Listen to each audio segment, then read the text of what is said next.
జనగామ జిల్లా స్టేషన్ గన్పూర్ నియోజకవర్గంలోని రఘునాథపల్లి కాంగ్రెస్ నాయకులు కార్యకర్తలు కడియం శ్రీహరి రాకను కాంగ్రెస్ పార్టీలోకి రాకను వ్యతిరేకిస్తున్నారు.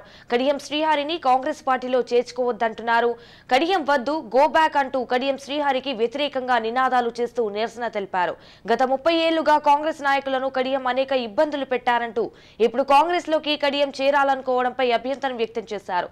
కడియంని కాంగ్రెస్ లోకి తీసుకోవద్దంటూ డిమాండ్ చేశారు. Go back! Kadiam, go back! Hey, Congress! Hey, Congress! Kadiam, votto! Kadiam, votto! Kadiyam శ్రీహరిని కాంగ్రెస్ పార్టీలకు మేము యాక్సెప్ట్ చేయడం లేదు. ఎందుకంటే గత 40 సంవత్సరాల నుంచి కాంగ్రెస్ అంటేనే ఆయనకు పడదు. ఎక్కడ కాంగ్రెస్ మాట ఎత్తలేదు.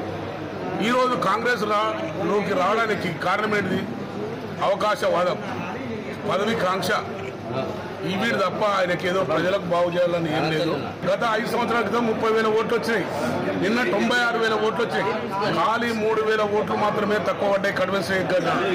ఆ 33,000 ఓట్లే కావాలనుకుంటే మా నాయకులకు మేము ఇంటింటి పోయి కాలు మొక్కైనా కూడా 30,000 ఓట్లు తెచ్చి ఇలా ఘన విజయంతో మేము ఇందిరాకను ఎంపీగా గెలిపించుకుంటాము. ఎప్పుడైతే మాదిగా సామాజిక వర్గానికే ఇక్కడ గన్పూర్ నియోజకవర్గం ఎంపీ వరంగల్ సీట్ ఇవ్వాలని మేము ముక్త కంఠము అరుస్తున్నాము.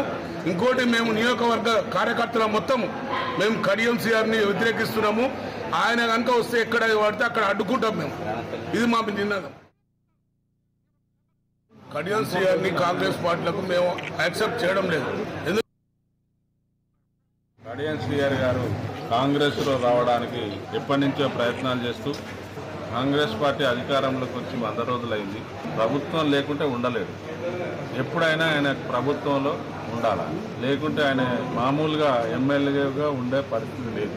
బీఆర్ఎస్ వాళ్ళు టీఆర్ఎస్ పార్టీ నుంచి మొన్న గెలిచి తన బిడ్డకు ఎంపీ టికెట్ తెచ్చుకొని ఆ పార్టీలోనే అభాండాలు వేసి బీఆర్ఎస్ ఉనికికే ప్రమాదం తెచ్చే విధంగా మాట్లాడి ఈరోజు కాంగ్రెస్ పార్టీలోకి రావడానికి సిద్ధమైంది.